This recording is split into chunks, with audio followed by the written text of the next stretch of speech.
Profesor, Buenas Bueno, noches. buenas noches. Muchas gracias. Un gusto estar con ustedes. Ya veo que somos 56, cada vez somos menos. Vamos a terminar 5.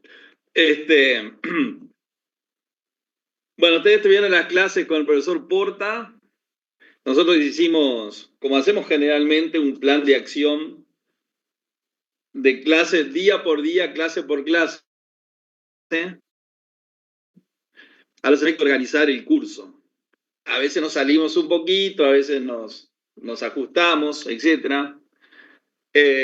Distribuimos el curso entre el equipo docente, que es muy bueno.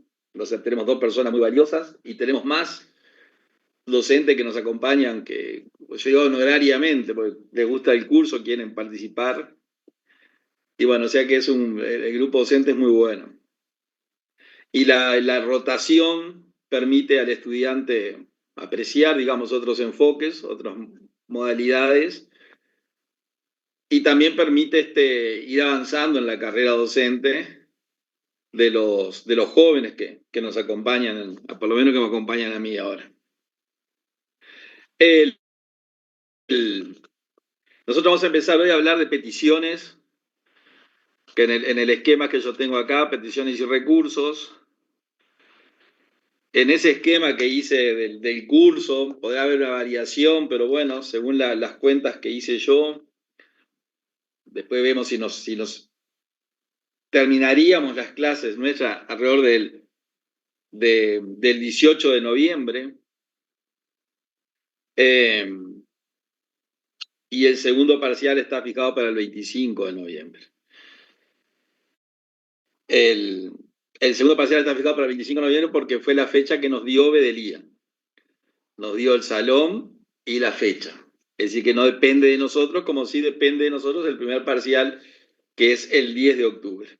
En la reunión de mañana, hoy es martes, mañana hay clase, el jueves les voy a transmitir la modalidad del parcial. Es decir, cómo va a ser el formato para realizar ese parcial. Y los temas. Así que ustedes tienen ahí tienen un margen importante para ambas cosas, para prepararse, etc. Y de acuerdo a cómo venga el curso, tal vez el 9 de octubre, que es el 9 de octubre, nosotros tenemos el parcial el jueves, el 10, perdón. Capaz que esto lo estoy diciendo, lo estoy pensando en voz alta, octubre.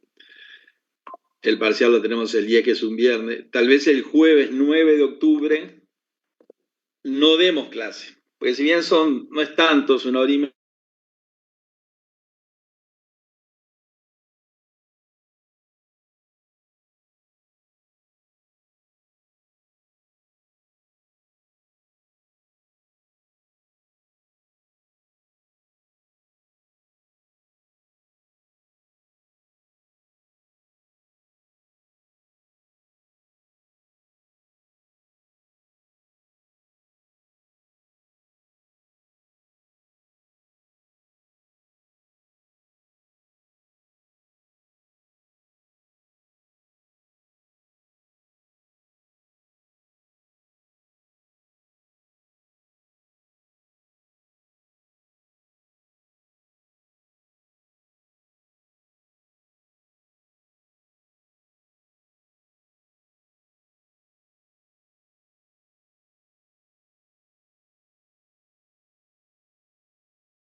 nosotros acá vemos las peticiones desde el punto de vista jurídico.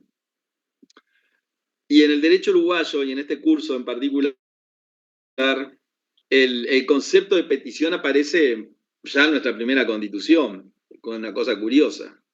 Pero en la constitución actual, que es la que nos interesa, nosotros encontramos la petición del artículo 30 de la Constitución, que es la denominada petición simple, y encontramos la petición denominada petición calificada, que la encontramos al final de la Constitución, en el artículo 318 de la Constitución vigente. Es decir, que como para que ustedes vean la importancia que el derecho le ha dado a este instituto, lo ha colocado nada más y nada menos que en la Constitución. Y el decreto 500 básicamente ha copiado la Constitución y la nueva ley, el código, también le ha dedicado algunos artículos, que lo tengo acá.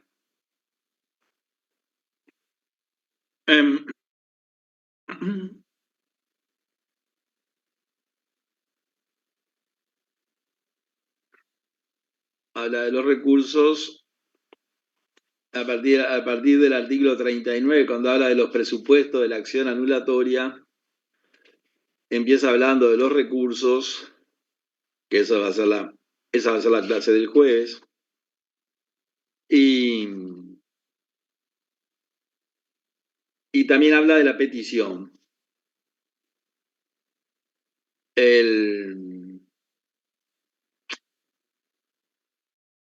Ahí mezclado con el tema de los recursos. Profe, una consulta. ¿Sí? ¿El artículo 39 es del decreto o de lo contencioso? No, el 39 del contencioso. Ah, está. En el decreto 500, que para que lo busco, no sé si lo tengo acá. En el decreto 500 ustedes tienen la petición en el artículo 117 en adelante. 117 y 118. Ahí nosotros encontramos la petición. Y después está en la ley, en el código de proceso, que tiene alguna curiosidad a partir del artículo 58 en adelante. Es decir, que medio para ordenar la cancha ustedes tienen el derecho de petición en el artículo 58 en adelante del Código Contencioso Anulatorio. El derecho de petición en el decreto 500 es del artículo 117 en adelante. Esos son los textos de derecho positivo, decreto de ley. Y en la Constitución, artículo 30 y 318. Yo les dije en las reuniones anteriores que este código lo que tiene muchas cosas buenas, pero entre otras cosas, tiene en el 210 derogaciones expresas, lo que está muy bien porque es muy prolijo, ¿no? Entonces, deroga expresamente una cantidad de artículos, leyes enteras, como la ley 15.524, la ley 15.869, la ley 20.010, una cantidad de artículos, los deroga en forma expresa. Que nosotros siempre hacemos hincapié en ese tema porque claramente en este curso nosotros vamos a dar lo actual. Es decir, estamos en el año de la transición, pero para facilitar el curso y también a ustedes nos vamos a decir, bueno, antes era así, ahora es así, a pesar de que este es el año en el que empieza a aplicarse. Sino que vamos directo a lo nuevo, porque lo anterior que se rige por normativa anterior, o sea que hay dos sistemas paralelos que están vigentes, digamos. El artículo 206, por ejemplo, dice: las normas procesales se aplicarán a los procesos iniciados a partir de esta vigencia. Es decir, que hay una enorme cantidad de juicios, miles diría yo, que van por el sistema anterior. Pero ustedes, como se van a recibir ahora este año y el año que viene, no van a tener ni un cliente por el caso, por el proceso anterior. Entonces no tiene sentido que sepan el proceso anterior qué es lo que ha cambiado esto con respecto al anterior. Es decir, que ustedes van directamente al nuevo. Esas son las herramientas de derecho positivo, como les decía. Bueno, como ustedes ya lo han visto, incluso en el curso anterior se habla de peticiones. La Constitución consagra en el artículo 30 lo que nosotros denominamos la petición simple, que tiene un texto muy sencillo y que viene de la Constitución de 1830 y que dice: todo habitante tiene derecho de petición para ante todas y cualquier autoridad de la República. En una palabra, si tuviéramos que hablar, yo diría más en criollo, diríamos que cualquier persona tiene derecho a pedir cualquier cosa a cualquier autoridad de la República, desde el presidente de la República hasta un concejal de un municipio, que tal vez sea desde el punto de vista de la jerarquía de una autoridad, hablando de la cosa de la administración de gobierno, el de menor jerarquía. Pero esto también se extiende a los órganos de la enseñanza, al decano de la facultad, al consejo de la facultad, a los directorios de entes autónomos. Es decir, que una palabra, si no lo dijera la Constitución, que lo dice, funcionaría igual. Cualquier persona puede pedir cualquier cosa. Y el artículo se termina ahí. Es decir que el que quiera pedir algo va y lo pide. No, me quedó algo pendiente, por eso la distracción, disculpen, de lo que hablaba de las derogaciones. Vieron que el código deroga, como yo le dije expresamente, el decreto de ley 15.524, la ley 15.869, la ley 20.010, que curiosamente fue del gobierno anterior, que fue una ley media transitoria que se votó para hacer el código nuevo, una cosa rarísima, pero funcionó bien. Y después se aprobó el código dentro del mismo periodo, entonces derogó la ley del propio gobierno. Pero en otros textos no hay una derogación expresa, hay una derogación tácita. Entonces el decreto 500, que en los artículos que vamos a ver ahora copia la Constitución, o sea que sigue vigente, tiene algunos artículos que también están vigentes. Son artículos que uno dice, bueno, no son tan importantes, porque son unos dos artículos, pero me refiero que hay como un complemento entre la Constitución, el decreto 500 y la ley 20.333. Entonces, la Constitución del artículo 30 dice que cualquier persona puede pedir lo que le parezca, y el decreto 500 en el artículo 117 copia la Constitución y dice que todo habitante tiene derecho de petición para ante todas y cualquier autoridad de la República. Es decir, que el artículo 117 del decreto es una copia casi textual del artículo 30 de la Constitución. En lo que refiere a la ley 20.333, la ley 20.333, o sea, el código, artículo 58 en adelante, que incluso tiene como título de las peticiones, no habla de la petición simple.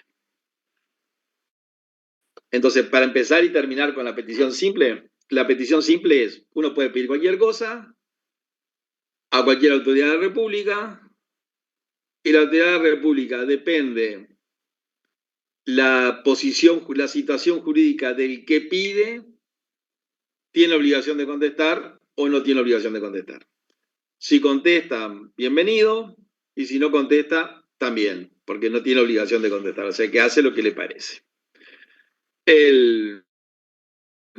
Esa es la petición que consagra el artículo 317 de la Constitución, la llamada petición simple. Avanzado, digamos, el texto, nosotros tenemos la que se llamaba petición calificada.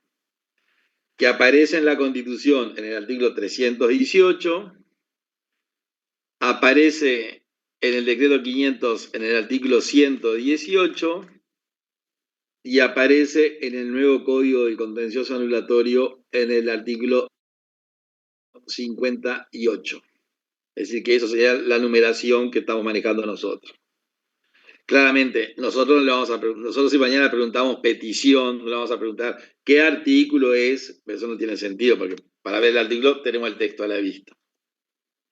Pero lo que sí, antes de hablar de la petición calificada, vamos a hablar de las formalidades de la petición que están en el decreto, que como es un decreto reglamentario, bueno, la Constitución no va a hablar de las formalidades y la ley no corresponde que hable de formalidades tampoco. Y las formalidades la formalidad de la petición, ustedes la tienen en el artículo 119 en adelante, que dice lo siguiente. La petición, dice, debe presentarse ante la autoridad competente para decidir o proponer una decisión sobre lo pedido. Claramente, le vamos a pedir un tema que tenga que ver con el agua potable a la UTE. Sí, eso es elemental, bueno, pero no está de más que lo aclare. Se le va a pedir a quien corresponda.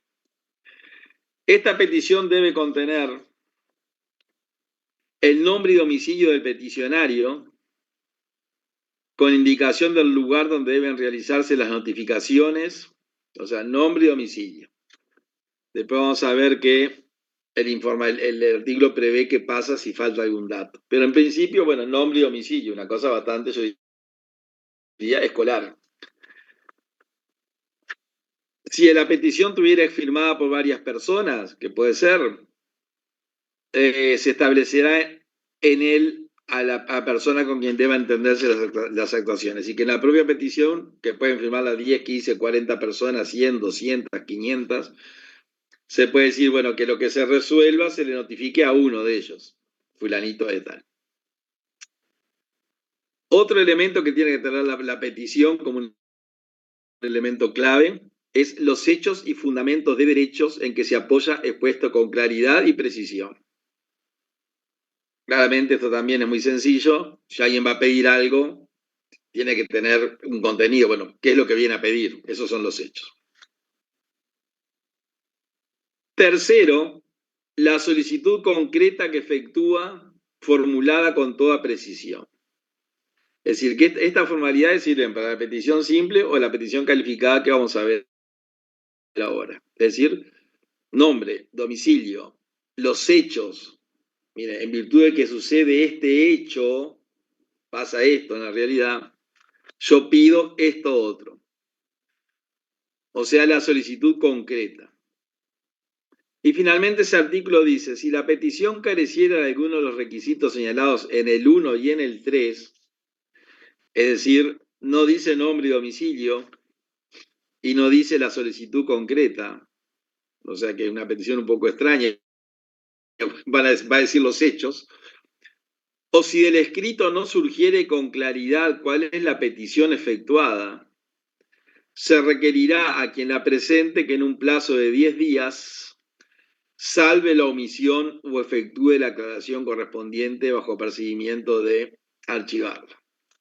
Es decir que lo que hace el decreto es, bueno, usted cuando la persona que viene a pedir algo tiene que decir quién es y dónde se domicilia, la situación de hecho que motiva la petición y qué es lo que está pidiendo.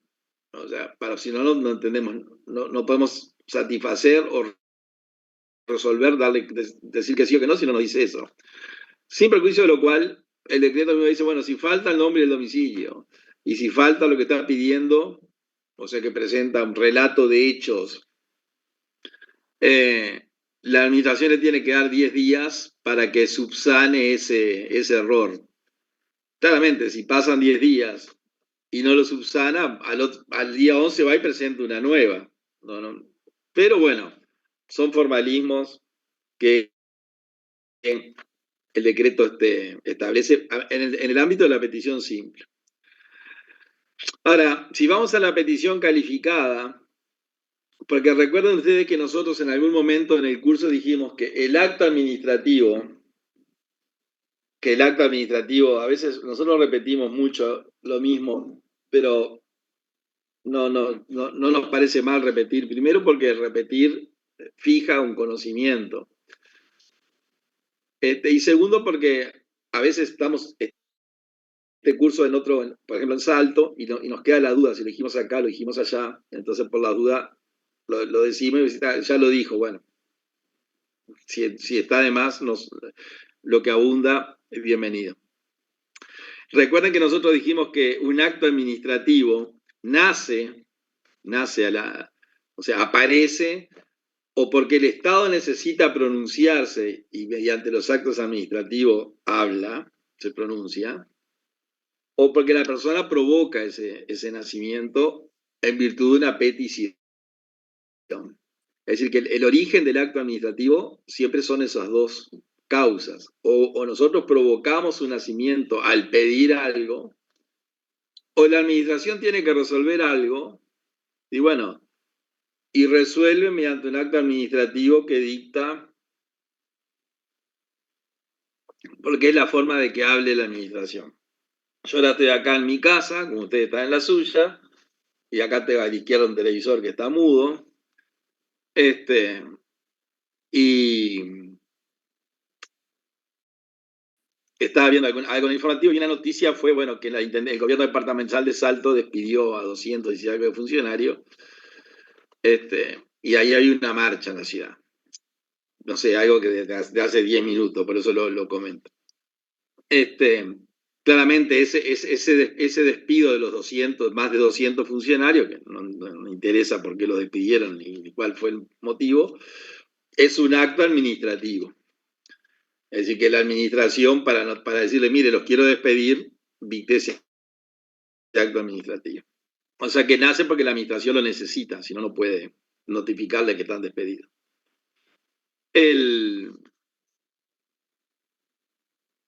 Ese es el origen del acto administrativo. O porque nosotros lo provocamos o porque la administración lo necesita. El artículo de la Constitución, el 318, que curiosamente es el 118 del decreto 500, o sea, tiene el mismo número, y el 58 de la ley, dice lo siguiente, para ir, digamos, respetando la jerarquía. El artículo 118 dice del decreto, toda autoridad administrativa está obligada a decidir sobre cualquier petición que le formule el titular de un interés, perdón, el titular de un derecho subjetivo o de un interés legítimo en que se dicte o ejecute un determinado acto administrativo. Eso es el decreto. Toda autoridad administrativa, vieron que acá dice autoridad administrativa. El 117 decía ante cualquier autoridad de la República. Acá cuando dice autoridad administrativa, el decreto, en realidad se está refiriendo al concepto del punto de vista de la función. Es decir, cualquier autoridad en función administrativa. El que la función administrativa la cumple no solamente el Poder Ejecutivo, sino el Poder Legislativo, el Poder Judicial, toda la administración descentralizada por servicio, que son las llamadas empresas públicas, toda la administración descentralizada por territorio, que son los gobiernos departamentales. Es decir, que es una función administrativa que tiene toda la estructura de gobierno. Por eso la Constitución dice toda autoridad administrativa. Está obligada a decidir. Es decir, que acá no es, como dijimos en el artículo anterior, cualquiera puede pedir cualquier cosa y la administración si quiere le contesta, si no no le contesta. No tiene plazo, no tiene obligación, no tiene consecuencia, no tiene nada. Aquí el artículo es distinto. Eso dice el decreto. La Constitución, por su lado, dice, toda autoridad administrativa está obligada a decidir sobre cualquier petición que le formule el titular de un interés legítimo en la ejecución de un determinado acto administrativo. Es decir, que tiene una pequeña variante, ¿no? La Constitución dice, toda autoridad administrativa está obligada a decidir sobre cualquier petición que le formule el titular de un interés legítimo. ¿Qué es lo que dice el decreto? Que la autoridad administrativa que está obligada a decidir cualquier petición que le formule el titular de un derecho subjetivo o de un interés legítimo. Es decir, que el decreto incluyó la figura del derecho subjetivo a texto expreso, la Constitución no lo incluye, pero lógicamente, haciendo una interpretación armónica de la Constitución, coherente diría yo, decimos que si el titular de un interés legítimo tiene derecho a presentar una petición, mucho más lo tiene el titular de un derecho subjetivo, que es un interés mucho más perfecto que el interés legítimo.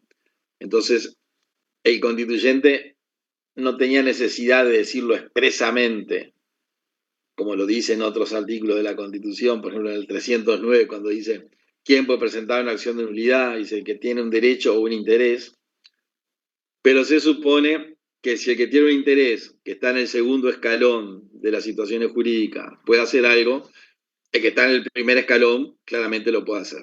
El decreto 500, subsanando, digamos, ese vacío que el constituyente dejó desprofeso, porque el constituyente en otros artículos de la Constitución habla del titular de un derecho o de un interés legítimo.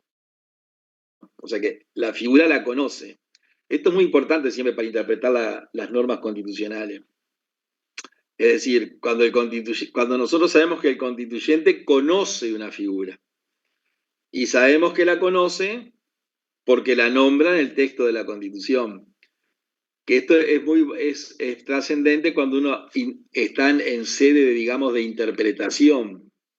Dice, cuando hay una laguna del derecho, hay que interpretar, más bien hay que integrar. Entonces nosotros decimos, bueno, el constituyente, no podemos decir que dejó una laguna, porque a texto expreso nos demostró que conoce el instituto. Entonces, si no lo dijo, fue porque no quiso.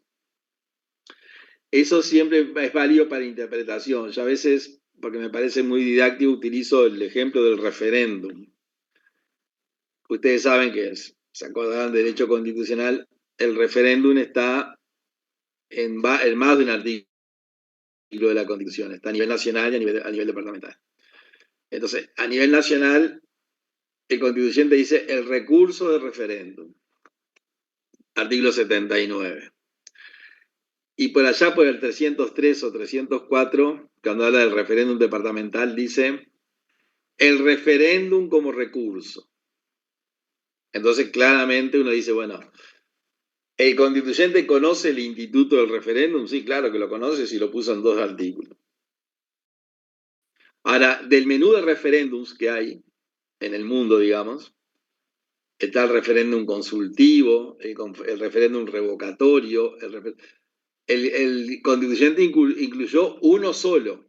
Entonces no podemos decir, bueno, acá en el Uruguay se puede hacer el referéndum consultivo, por ejemplo, es válido que se haga, alguien lo ha sostenido, y nosotros decimos no, eso sería discutible si el constituyente desconociera el instituto, entonces se discutiría, bueno, era algo que el constituyente no sabe, se puede hacer, y ahí podrán decir que sí o que no, depende de la posición que tenga. Pero cuando el constituyente conoce, es porque desprofeso lo dejó afuera. Entonces, si hizo tanto pie en 2 artículos de la Constitución en que el referéndum era el recurso de referéndum o el referéndum como recurso, eliminó los otros referéndum que existen en el derecho comparado que Uruguay no lo tiene. Que no está bien ni está mal. Directamente no lo consagro. Es decir, que la interpretación siempre es, yo diría, la clave, lo más importante del derecho. Cómo se interpreta el derecho. Bueno, cada uno ve lo que quiere ver o lo que le sirve o lo que le conviene y están todos bien, es la forma de interpretar. Después habrá uno que decide, bueno, yo acompaño esa interpretación. En este caso es igual, la Constitución no habla de que la persona que tiene un derecho, habla de la persona que tiene un interés, pero en otros artículos habla, cuando consagra la inconstitucionalidad de la ley, que ustedes ya lo dieron con el doctor Pintos, o cuando habla de la acción de nulidad, que todavía no la vimos, habla derecho o interés, quiere decir que conoce. Y acá pone solo interés legítimo, pero sabe que la situación jurídica de derecho es como la culminación o es el interés legítimo perfecto. Entonces, no lo nombró, no tiene mayor importancia.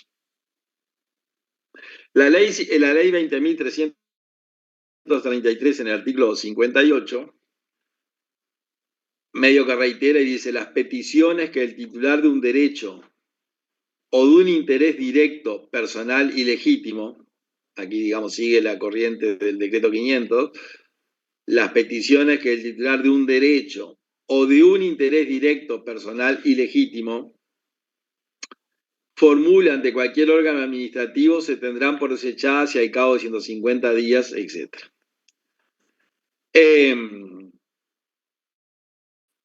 Acá ven ustedes que hay una diferencia. Que es curiosa, pero bueno, siempre tenemos como el escudo de la Constitución. Porque ustedes ven que el artículo que yo le acabo de leer dice, las peticiones que el titular, bueno, de un derecho, acá no, o de un interés directo, personal y legítimo. Es decir que el artículo 58 de la ley, del código, le pide al que formule una petición que ese interés, además de legítimo, sea directo y personal. Lo que no tiene mucho sentido que le exija esas tres categorías, o sea, que le sume el perfil de directo y personal a un interés que la Constitución dice legítimo.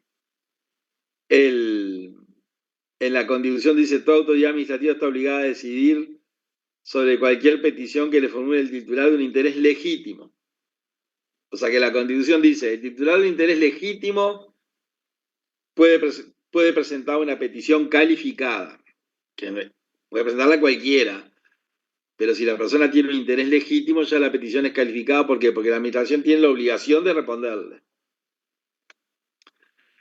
Entonces ustedes ven que hay como pequeñas diferencias que en última instancia se salvan, entre comillas, en el sentido, bueno, que casi siempre en el 90% de los casos la persona que tenga un interés legítimo va a tener un interés directo y personal. Es decir, ustedes ven en la clasificación que hace Durán Martínez y otros profesores, cito a Durán porque siempre manejamos el texto de él, él dice interés directo es esto, interés personal es esto, interés legítimo es esto. Entonces puede haber un interés que sea legítimo y personal, legítimo y directo y personal, es decir, hay todas las combinaciones. Curiosamente la Constitución dice, el titular de interés legítimo puede presentar una petición. Después vamos a ver que también lo sirve para recursos, pero estamos ahora hablando de petición. El decreto 500 dice, el titular de un derecho o de un interés legítimo puede presentar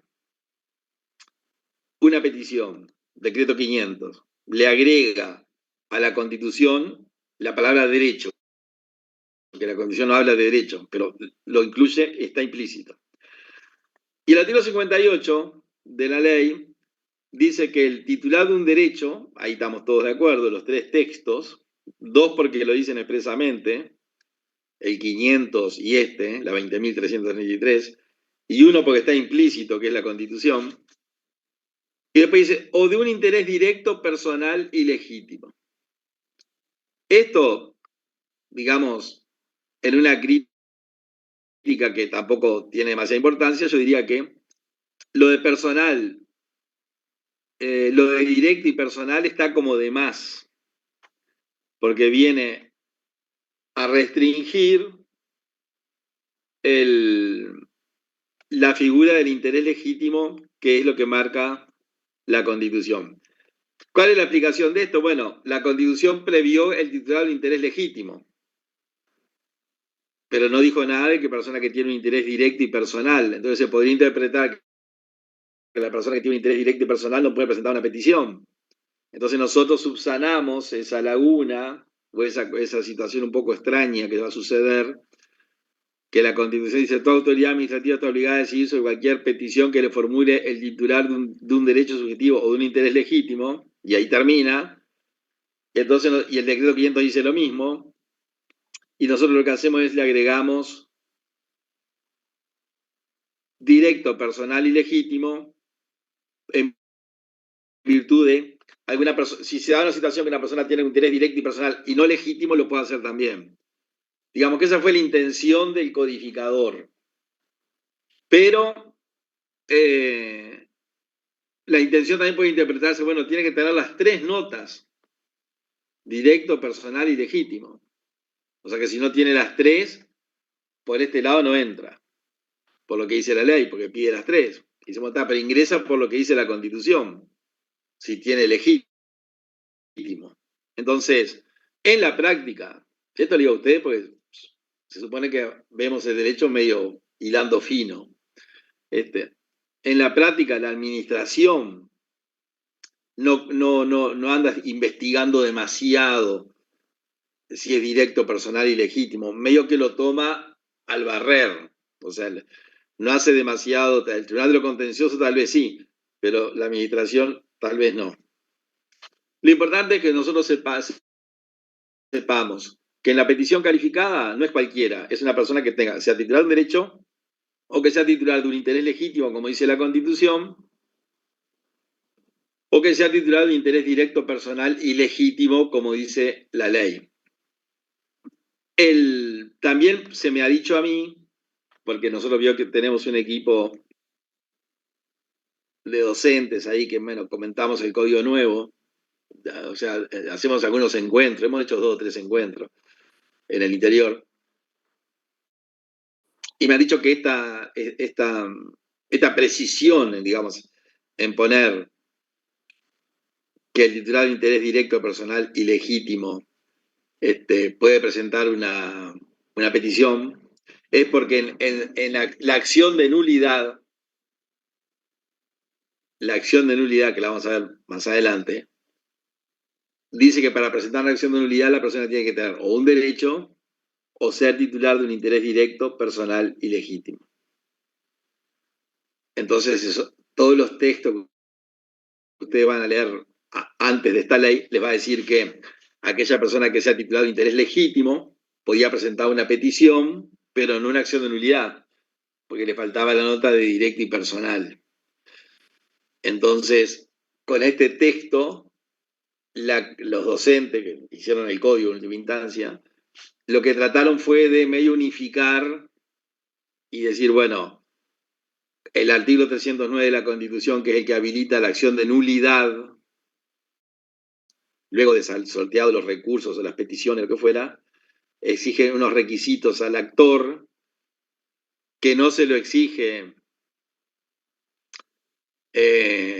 la Constitución, habla de interés legítimo. Entonces, para permitir que aquella persona que quedó afuera, es decir, la gente, lo que se decía en la carta era, bueno, la persona que tiene un interés legítimo puede recurrir y peticionar, pero no puede ir a la acción de nulidad, porque la Constitución pide las 3 características: directo, personal y legítimo. Entonces, ahora al poner en las peticiones y recursos, en el código nuevo, que la calidad es directo, personal y legítimo, le permitimos a esa persona que según la Constitución podía presentar peticiones y recursos, pero no nulidad, porque en la Constitución habla solo de legítimo, le permitimos que también vaya al Tribunal de lo Contencioso. O sea que fue como una solución, yo diría, en pos de la gente, ¿no? De que el Tribunal de lo Contencioso diga, bueno, acá usted tiene un problema de legitimación o de situación jurídica, le falta este requisito, lo que fuera. Él simplemente lo decimos a esto para informarlo. ¿Qué es lo que dice? Bueno, y el decreto 500 en eso termina. Artículo 117, los habitantes tienen derecho de petición, simple, sin plazo, sin nada. 118, petición calificada. Y 119, las formalidades: escrito, domicilio, fundamento, etcétera. Con esto, digamos que el decreto 500 termina su presencia en lo que tiene que ver con las peticiones. Entonces, vamos a la ley, la 20.333, y la Constitución, que también se refiere al mismo, ¿no? ¿Qué es lo que dice la Constitución? Dice, toda autoridad administrativa está obligada a decidir sobre cualquier petición que le formule el titular de un interés legítimo en la ejecución de un determinado acto administrativo. Y después habla de recursos, pero hagamos un paréntesis en recurso, porque habla de los dos. El recurso es una petición también, pero vamos a dejarlo ahora. Dice ahí, previo los trámites que correspondan para la debida instrucción del asunto, dentro del término de 120 días, a contar de la fecha de cumplimiento del último acto que ordene la ley o el reglamento aplicable, se entenderá desechada la petición si la autoridad no resolviera dentro del término indicado. Eso dice la Constitución. ¿Qué es lo que dice la ley? Dice, las peticiones que el titular de un derecho o de un interés directo, personal y legítimo formule ante cualquier órgano administrativo se tendrán por desechadas si al cabo de 150 días corridos y siguientes al de su presentación no se dictó resolución expresa sobre lo pedido. ¿Cuál es la curiosidad de este artículo? En esta redacción, que en el artículo 318 de la Constitución, vieron que dice, tiene la obligación de resolver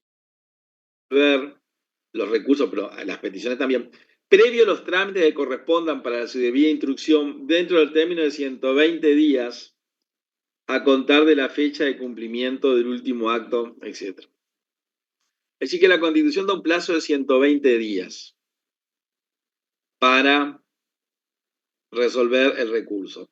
Y cuando el constituyente puso previo los trámites que correspondan para la debida instrucción, el legislador después dicta una ley que ahora está derogada, la 15.869, que este código deroga en forma expresa, y esa ley derogada, la 15.869, decía que cuando la Constitución dice previo los trámites que correspondan para la debida instrucción del asunto, esa expresión, esto nos va a servir para recursos también, esa expresión previo se entiende que son 30 días. Entonces, el combo terminaba siendo el plazo es de 150 días, porque la Constitución dice 120, pero como puso previo los trámites para la instrucción, se supone que la instrucción es armar el expediente. Entonces pongámosle 30 días para armar el expediente, más los 120 días que la Constitución dice que tiene que resolver el recurso, y nos da 150. Es decir, que recurriendo a esas distintas fuentes, los 120 días que la Constitución dice de texto expreso, y esa cláusula, yo diría, genérica o difusa, previo a bueno, los trámites llevan 30, podría haber dicho 40, o 10, o 5, o 60, pero dijo 30, entonces son 150. Acá lo que hace la ley, en forma un poco curiosa también, va derecho a los 150 días. ¿No? Las peticiones que el titular de un derecho o de un interés directo personal formule se tendrán por desechadas si al cabo de 150 días corridos no se dictó resolución expresa sobre lo pedido. Entonces dice, bueno, acá esto sería inconstitucional, porque la Constitución dice 120 días.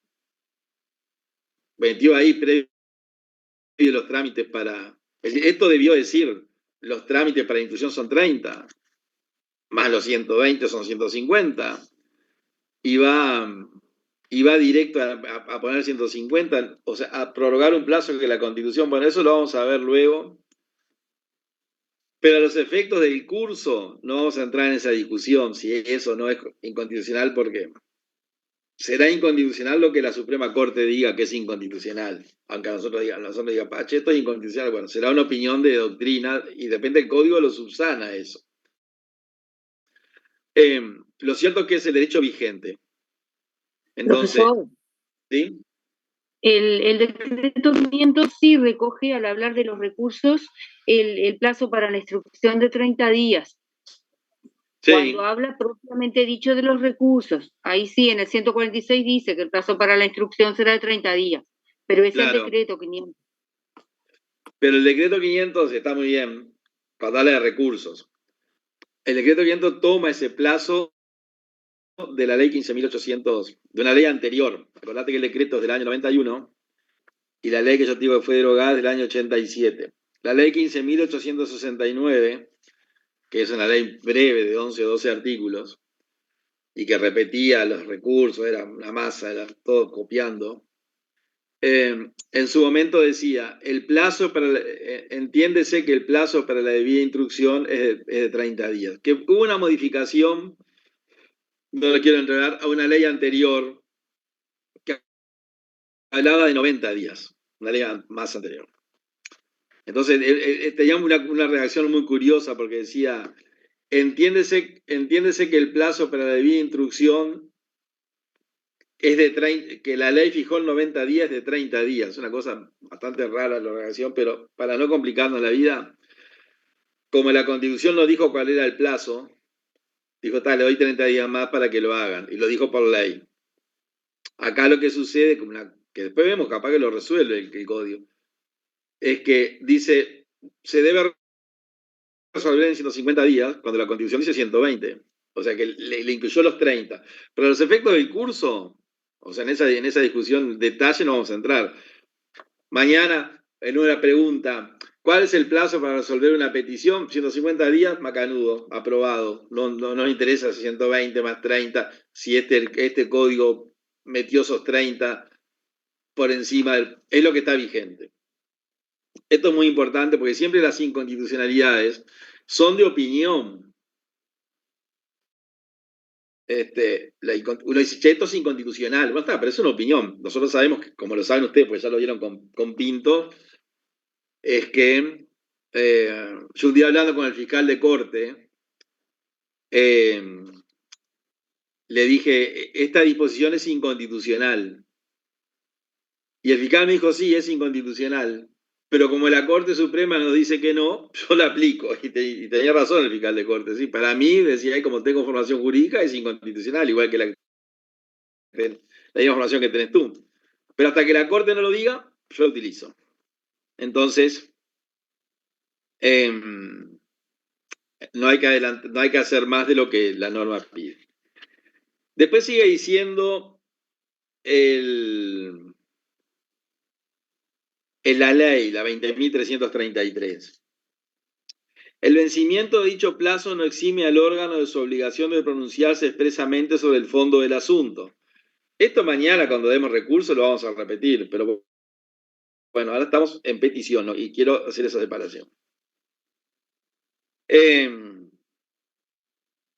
Sin perjuicio del silencio positivo establecido o que se establezcan disposiciones especiales.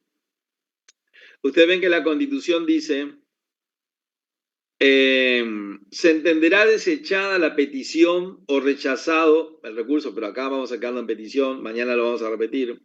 Se entenderá desechada la petición si la autoridad no resolviera dentro del término indicado. Es decir, que el silencio, vieron ese dicho popular, el que calla otorga. Bueno, acá el que calla no otorga. La administración cuando calla, Gonzalo Aguirre decía, el que calla, calla, ni otorga ni no otorga. Bueno, esa era una interpretación estricta. Pero para la ley el silencio es no. El silencio es no. Sin perjuicio de que hay un avance positivo, bienvenido, de que el silencio es sí. Claro, no hemos llegado al extremo de que en este ámbito el silencio fuera así. Primero porque lo dice la Constitución. Si la Constitución dice el silencio es no, no podemos decir el silencio es sí, porque ahí dice que es no. Pero cuando veamos recursos vamos a ver que se puede interpretar el 318 como que el silencio es no en una parte, pero podría ser sí, pero no es. No es porque la ley dice otra cosa. Pero ¿qué es lo que dice la ley 20.333 con precisión? Dice, se tendrá por desechada, o sea, copia la Constitución, si no se dictó disposición expresa sobre el pedido. El vencimiento de dicho plazo no exime al órgano de su obligación de pronunciarse, sin perjuicio del silencio positivo. ¿Por qué? Porque en el Uruguay ya hay alguna actividad que no es para que ustedes lo sepan, no es pregunta de parcial, es simplemente como van a ser abogados, para que tengan noticia, que ya hay alguna rama de actividad que el silencio es positivo. Es decir, que bueno, ese es uno, que ese... Oh, tuviste muy bien, sí, pero vos sabés que ese es peligroso, pero es lo que hay, no nos vamos a quejar. Es decir, como bien dice Bruno, en las autorizaciones ambientales vencido determinado plazo, el silencio positivo. Y yo diría que tal vez es la única área que no debería ser así. Porque a veces se utiliza, no estoy acusando a nadie, la metodología está, yo no digo nada y pasan los 60 días y tiene la autorización ambiental. Entonces, a veces hay emprendimientos que si uno estudiara en serio no deberían tener autorización ambiental y el Ministerio de Ambiente la saca medio elegantemente y dice, yo no contesto, y al no contestar, ni la di, ni la negué, ni la otorgué. El silencio le dio el permiso. Eso se aplica a veces en construcciones costeras, en proyectos inmobiliarios de una casa medio en la playa, ahí, entonces, pero está, eso es una conversación que tenemos acá. Lo cierto es que hay un silencio positivo. También hay un silencio positivo muy importante, y ese sí es muy bueno, en lo que tiene que ver con el acceso a la información pública que ustedes vieron. La ley 18.381, ley de acceso a la información pública, en el artículo 18 de esa ley, creo que lo tengo para acá, permítanme, simplemente para complementar lo que estamos viendo.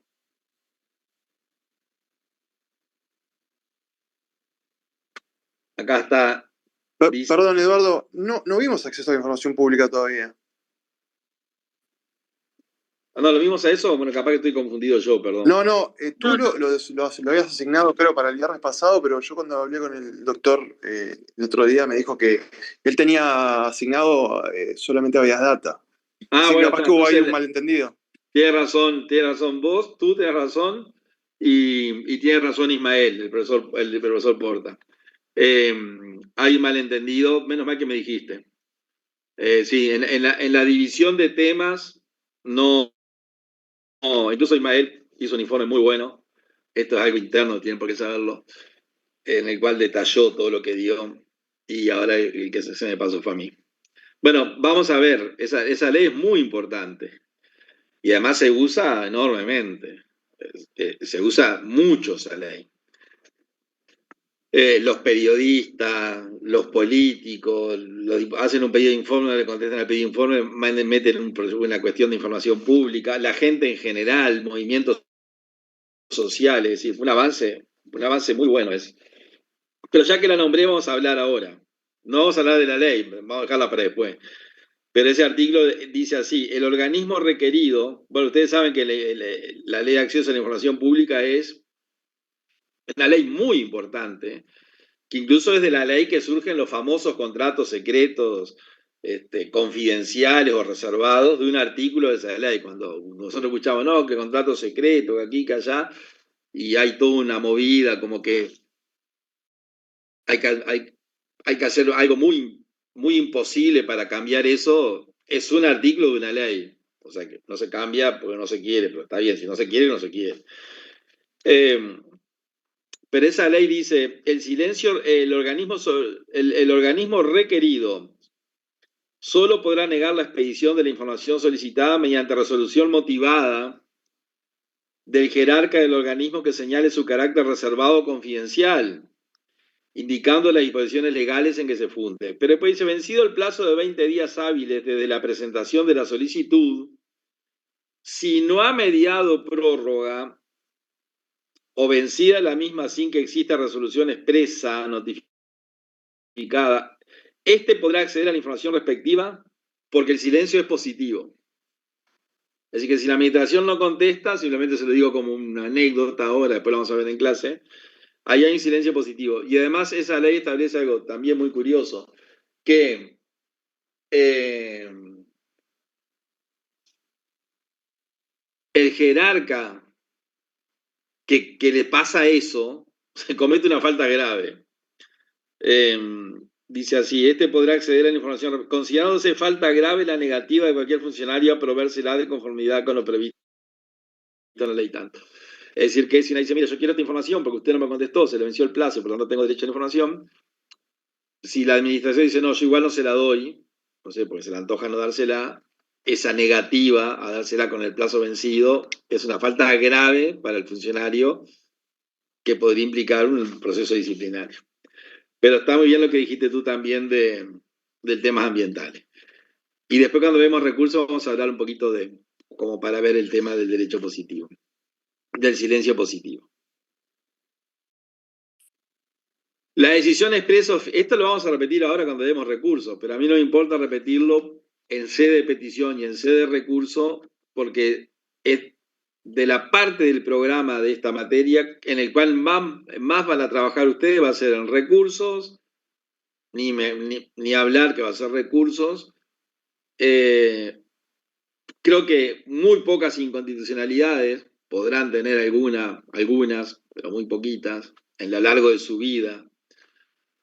Hay acciones de nulidad, van a tener también, y acción reparatoria también van a tener. Pero esto es ¿qué es lo que dicen? La decisión expresa o ficta sobre la petición, la decisión expresa o ficta podrá ser impugnada con los recursos administrativos correspondientes. Es decir, como el que presentó la petición, es una persona que tiene un interés legítimo, o directo y personal y legítimo según la Constitución, directo, personal y legítimo según la ley, o un derecho. Ese silencio de la administración que es negativo, o sea, que es rechazo, o la petición que dice no a lo que usted pide, ese acto administrativo, en virtud que fue generado, en virtud que existe, porque el que provocó su nacimiento no es cualquier persona, es una persona que tiene una situación jurídica de derecho o interés directo, personal y legítimo. Ese acto administrativo puede ser objeto de recursos administrativos. Es decir, que el acto administrativo que rechaza una petición en forma expresa, dice no, puede ser objeto de recursos, por eso damos luego recursos. Y el acto administrativo que no dice no, pero deja vencer el plazo, y el plazo es negación, siempre es negación, a no ser que diga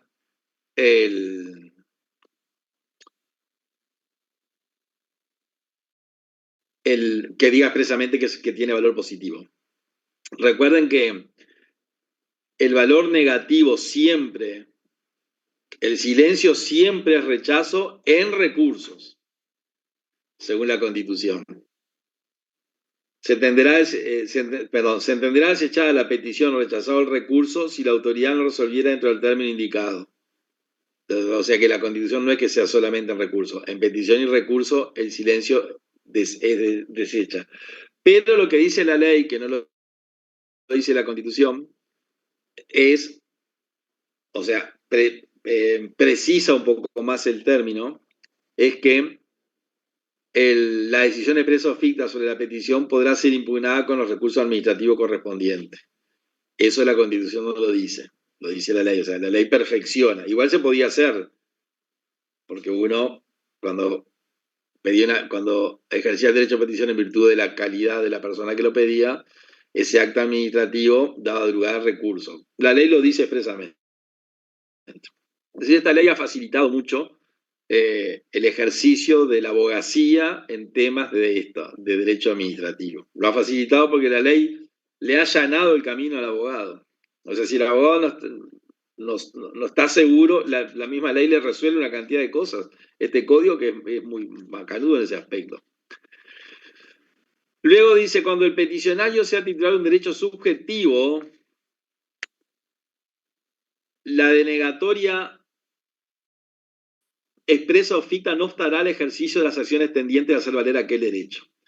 Recuerden ustedes que, esto lo vamos a especificar cuando demos recursos, recuerden ustedes que cuando nosotros dijimos que una persona era titular de un derecho subjetivo, cuando esgrimió una situación frente a la administración, que sí o sí la administración le tenía que dar la razón. O sea, la administración no estaba como con el interés legítimo, que la administración actuaba con forma de derecho diciendo que sí o diciendo que no. O sea, la administración actuaba legítimamente aceptando la petición o rechazando la petición. Sin embargo, la persona que tenía un derecho subjetivo, la administración podía rechazarlo, actuando desviándose de su actividad, desviándose de la norma, porque el titular de un derecho subjetivo, el derecho subjetivo es aquella situación jurídica en la cual la persona que la ostenta no se le puede decir que no, porque es tan fuerte la situación, está tan prevista ahí, que la administración no tiene cintura para decir que no. Lo puede hacer y lo hace desviándose del derecho, como tantas veces todas las administraciones históricamente lo han hecho. Pero esto lo vamos a repetir mañana, el jueves, cuando empecemos con recursos. O sea que va a decir, esto lo dimos el martes. Sí, lo dimos el martes, pero como se aplica, porque el artículo 318 yo lo leí, toda persona que presente una petición, pero continúa diciendo, o recurso administrativo. O sea que el artículo aplica a los dos institutos. El decreto 500 lo leímos y cuando yo leí petición me salteé recurso, desprofeso. O sea que todo lo que dijimos hoy se aplica a recursos. Ahora, el artículo 59 plantea algo muy novedoso, que es el famoso urgimiento. En realidad, es algo curioso que hayan puesto esta figura. Yo he hablado con los que redactaron esto y me dijeron, sí, lo hicimos, está bien que esté, pero me parece algo raro, digamos, que esté en la ley. ¿Qué es lo que dice el artículo 59?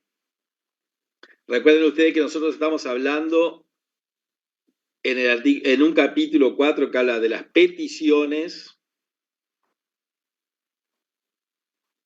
Y el código acá, la Constitución habla de petición y recurso en el mismo artículo. Petición o recurso. El decreto 500 habla de petición y recurso en el mismo artículo, porque copia la Constitución.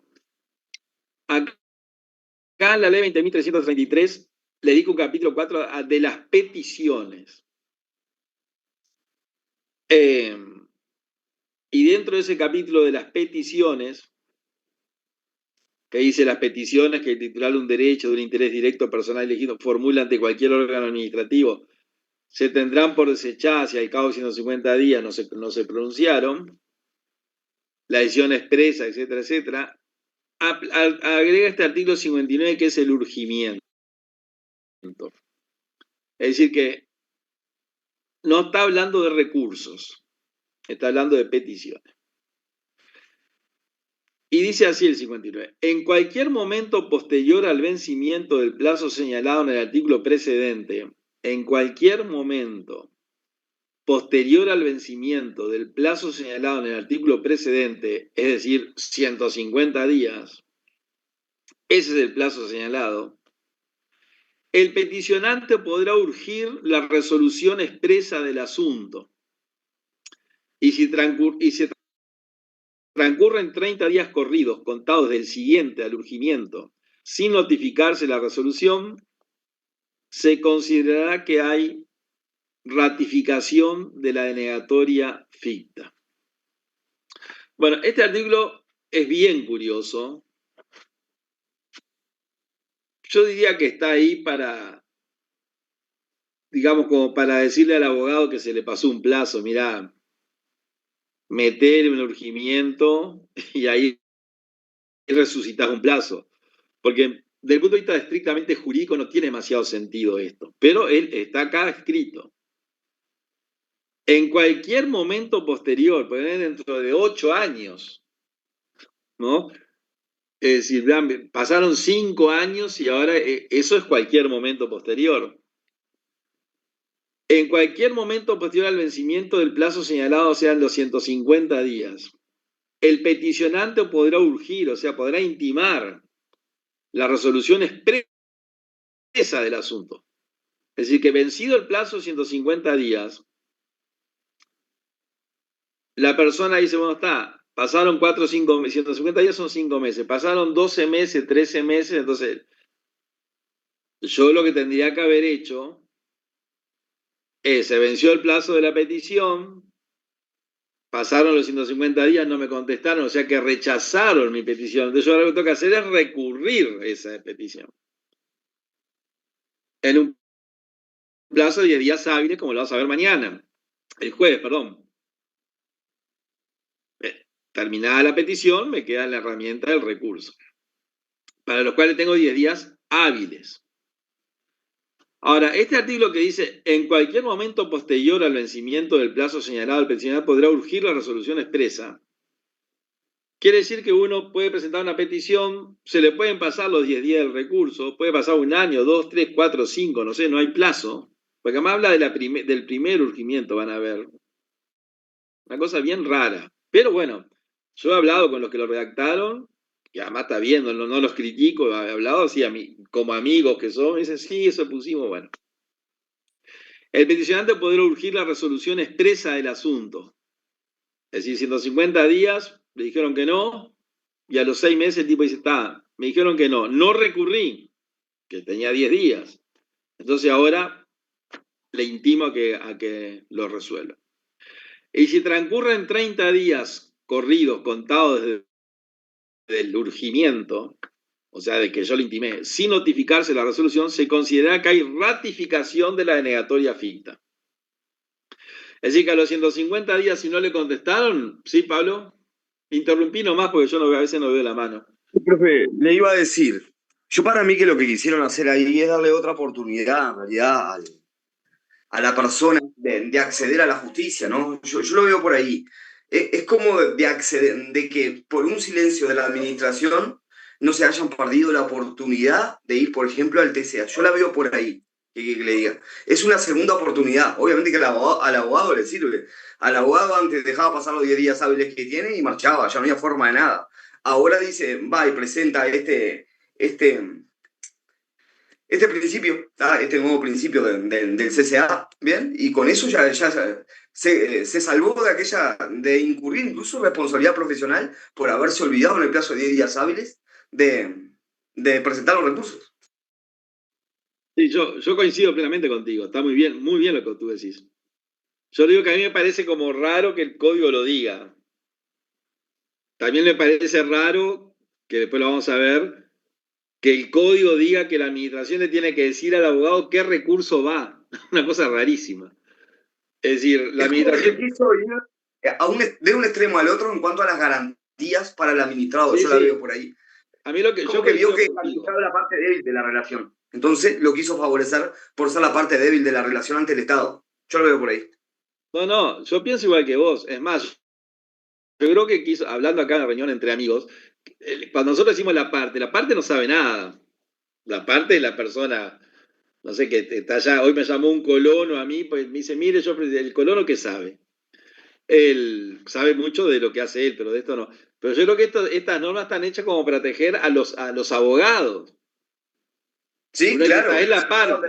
La parte no sabe que son 10 días, 15 días, no tiene la mínima idea. Pero lo que tú decís es perfecto. Yo coincido plenamente.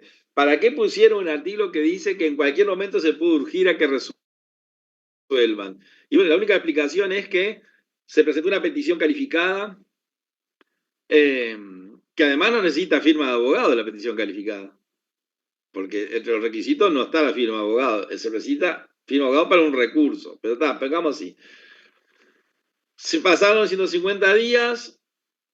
Claramente la petición siempre la va a hacer un abogado. Se le pasó el plazo y está. Yo le intimo, y al intimarlo, el silencio, que sigue siendo silencio, me confirma la denegatoria ficta producto del silencio anterior, y a mí me restituye el plazo. Está bien lo que tú decís. Si uno habla con los codificadores, dice, no, esto también lo hicimos como para darle a la administración la oportunidad de pronunciarse expresamente, porque de repente dice, se le venció el plazo, no dijeron nada, entonces es un rechazo ficto. Pero si ellos quieren pronunciarse expresamente, yo les decía, bueno, está, eso sí, pero la propia Constitución dice que el vencimiento del plazo no exime de pronunciarse expresamente más adelante. Pero no importa. Esto puede ser una pregunta. El instituto del urgimiento, porque es algo absolutamente nuevo y novedoso, y muy bueno para la parte, como bien dice Pablo, y muy bueno para los abogados, como lo digo yo. Y me parece bien, porque ahí hay un problema. Se me venció el plazo, ¿para qué macana? Ahora, ¿cómo le digo al cliente que se me venció el plazo? Porque una cosa es perder porque no tengo razón, otra cosa es perder porque me olvidé. Entonces, con esto es una herramienta que le da, bueno, presente la intimación, que no hay plazo para presentarla, y ahí tiene 30 días y hay que estar atento, que si la administración no se pronuncia en 30 días, reitera la negativa del silencio anterior, y ahí sí hay que contar los 10 días hábiles para presentar los recursos. ¿Alguien iba a hablar? Que yo quería decirle que además... No te escucho nada. Hola. ¿Ahora sí? Sí, Gabriela. Sí. No, yo lo que me parece a mí es que no solamente sirve para eso, también la administración, al tenerse que expedir ese acto administrativo que le diga que no a la petición, lo tiene que fundamentar. Y al fundamentarlo, el interesado va a poder ver qué dice la administración para decirle que no. Entonces va a tener más herramientas para recurrir después. Sí. Pero la administración puede no contestarle tampoco. Está bien lo que tú decís. Pero viste que sigue diciendo ahí. Si transcurren 30 días desde la intimación, que ellos le dicen urgimiento, sin notificarse la resolución, o sea, sigue callada la administración, se considerará que hay ratificación de la denegatoria ficta. O sea, que la denegatoria ficta que operó los 150 días como que se confirma, yo que sé, a los 300 días, cuando tú le intimaste. Está bien lo que tú decís. Bueno, si la administración la intima, tiene que pronunciarse por escrito, por sí o por no. Si es por sí, macanudo, accedió a la petición. Claro. Pero si es por no, callándose la boca, ya está, deniega. Luego sigue diciendo el artículo, verificada la ratificación de la denegatoria ficta respecto al primer urgimiento, correrá por única vez desde el día siguiente el plazo para interponer los recursos correspondientes, sin perjuicio de mantener el deber de resolver expresamente. Es decir, que acá hay otra cosa novedosa. Verificada la ratificación de la denegatoria ficta, porque si le dicen que sí, ya está, se terminó el trámite ahí y me dijeron que sí. Verificada la ratificación de la denegatoria ficta respecto al primer urgimiento. Quiere decir que una persona puede urgir 6, 7, 8 veces, porque como dice primero, me imagino que permite hacer un segundo o un tercero. La diferencia es que es el primero el que resucita, para usar un término religioso, el que resucita el plazo. El que reintegra el plazo es el primer urgimiento, porque lo dice expresamente. Si transcurren 30 días corridos contados desde el siguiente al urgimiento, sin notificarse la resolución, se considerará que hay ratificación de la denegatoria ficta.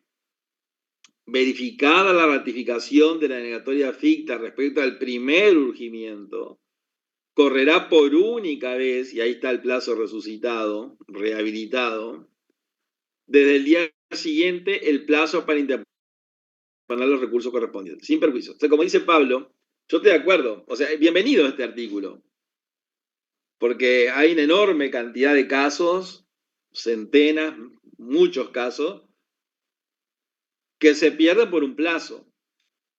Por este y otros en el proceso ordinario, un recurso, 15 días, que una contestada una demanda, 30 días, 15 días hábiles en la demanda del proceso laboral abreviado, yo qué sé. O sea que los plazos son fundamentales. Lo que viene a hacer este código, bienvenido, porque está, como bien dice usted, si son garantías para la persona, todas las garantías son bienvenidas. O sea, no nos vamos a poner de botones, decir, no, como le da garantía a la gente, estamos en contra. Acá estoy dando una opinión personal. Lo importante es lo que dice la norma, no es lo que digo yo. Pero en el comentario de la clase digo, bueno, es extraño que el código diga, si usted no puede decir si se le venció el plazo, pero que invente una herramienta para resucitar un plazo, es raro. Que en otro artículo diga la administración cuando rechaza el recurso, tiene que, cuando dicta un acto administrativo, perdón, lo vamos a ver más adelante, tiene que decir que si la persona no está de acuerdo con el acto, ¿qué recurso va? O sea, que la persona tiene derecho a recurrir, no hay duda. Pero ahora la ley dice, no solamente, sino que le debe informar a la persona, mire, si usted no está de acuerdo con esto, tiene que presentar recurso de revocación y jerárquico en un plazo de 10 días hábil en tal lugar. O sea, que la administración tiene que hacer todo. ¿Son garantías para la persona? Claramente, pero son mucho más garantías para el abogado. Porque la persona no sabe. La persona que sabe recurso de revocación, la persona va al abogado. Y el abogado le dice, hay que hacer esto, lo otro. La abogada dice, mire, es así, es allá. Y ustedes saben que la palabra del profesional de derecho, esto lo tienen, sé que es así, para la persona es muy importante, porque cuando la persona va a ver un abogado, es porque tiene un problema. Puede decir, para un psicólogo, sí, bueno, para el psicólogo será otro tema. Estará deprimido, no sé, un problema. Cuando la persona va a ver un abogado es porque tiene un problema. Si no, no va a ver un abogado o una abogada. Tiene algún tema. Y la abogada que lo atiende o el abogado que lo atiende a esa persona es su cable a tierra, su salvavidas. Después, si le va mal, te decimos, mirá, fue el juez, no fui yo. Si fuera por mí, hubiera sido así, pero un tercero, del cual yo no dependo, opinó distinto. Por eso es muy importante la función del abogado, que no sé si en la facultad cuando yo estudiaba había como algún capítulo donde nos hacían ver la función emocional que tiene un profesional de derecho para la persona que recurre a esa persona, ya porque no sabe cómo seguir. Entonces, esto es una herramienta positiva para el abogado, justamente. Al abogado se le puede pasar. No hay nadie que no se le haya pasado un plazo. Pero lo digo como algo curioso, positivo. El urgimiento. Y es más, en esas dos charlas que hemos dado, una en Colonia y otra en Maldonado, con gente que redactó, que va una persona por la cátedra de Derecho Administrativo, otro por la cátedra de Derecho Financiero, otro profesor por la cátedra de Derecho Constitucional, casi que lo que más, y la gente que va a esas charlas son abogados. Hace un tiempo atrás en Colonia eran más de 50. Y bueno, y casi que lo que más una de las cosas que llama la atención es esta figura. O sea que es muy, primero porque es novedosa, porque el código lo que hace es modificar lo existente, pero crear cosas nuevas crea pocas. Esta es una de las que crea. Pero esto es muy importante, y estamos hablando de las peticiones. O sea que la petición que la Constitución le dedicó un artículo 30 a la petición simple, un 317 a la petición calificada, un 318, perdón. Y el decreto 500 copió el 30, copió el 318 y después puso un artículo propio, el 119, que dijo la petición tiene que ser escrita, tiene que ser firmada, tiene que estar la dirección, el domicilio, qué es lo que la persona pide. Bueno, el Código de Contencioso Anulatorio le dedica 3 artículos que son muy importantes, porque el primero cambia el plazo. Donde decía 120 es más la instrucción, acá va derecho a 150. Cuando la Constitución dice 120, vamos a dejarlo ahí a eso. Porque de repente el código lo resuelve. Después inventa el urgimiento para la petición. Muy importante. O sea, pedí, venció el plazo, no me contestaron, denegatoria ficta, 10 días hábiles, ahora, antes eran corridos, hábiles. Se me pasaron los 10 días hábiles. Qué macana. Me di cuenta el día 24 que eran 10. O conté mal, o me pasó algo. Tuve una enfermedad, no sé, me pasó. Hice un viaje. Porque la gente tiene su vida también. Bueno, ¿qué hago? Le presento un urgimiento.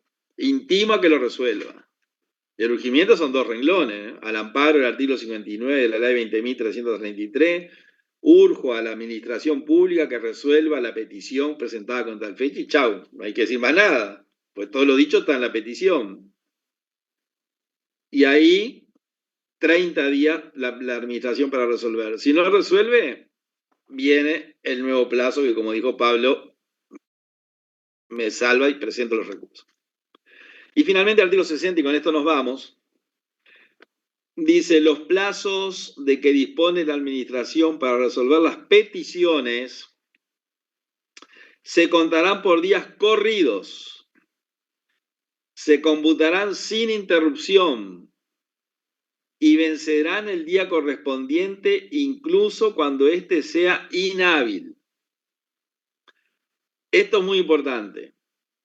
Cuando nosotros demos recursos van a ver que Semana Santa, Semana de Turismo, Semana de Julio, que corre aquí, que corre allá, es medio... Pero acá en la petición, los plazos de la administración, no importa si es enero, o sea, olvídense de la feria judicial,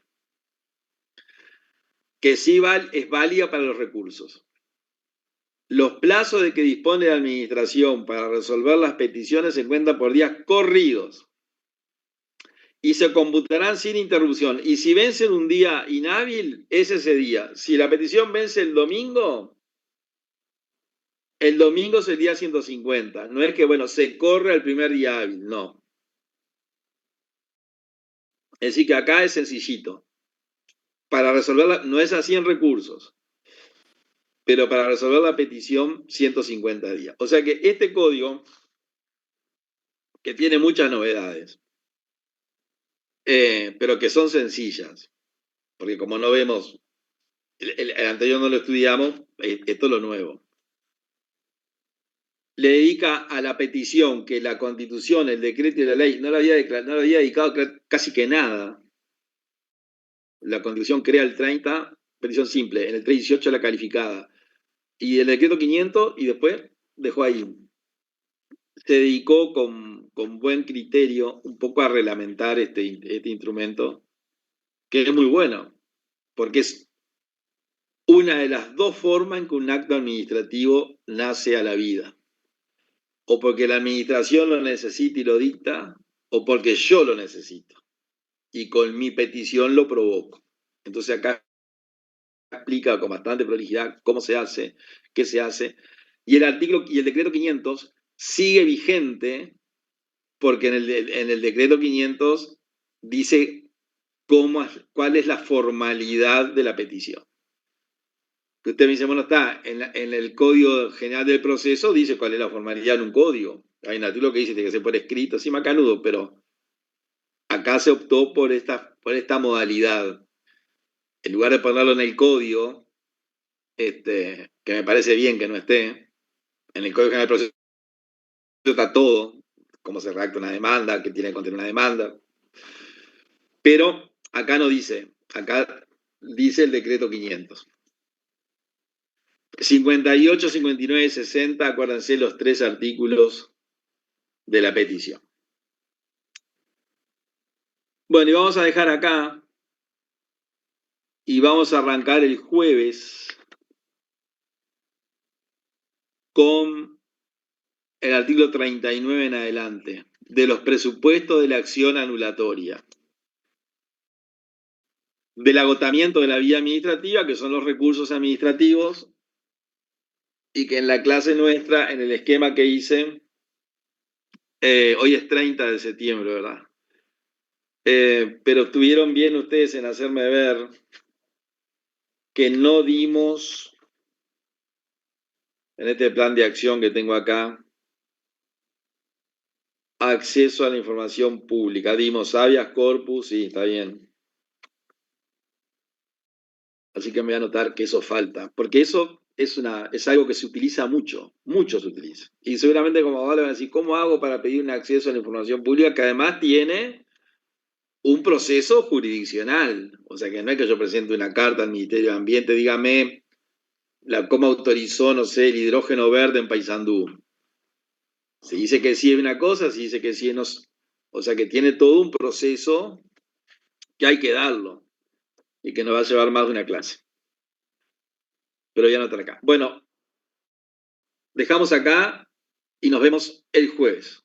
Cualquier cosa seguimos contactados por el WhatsApp. Gracias. Hasta el jueves. Gracias. Gracias.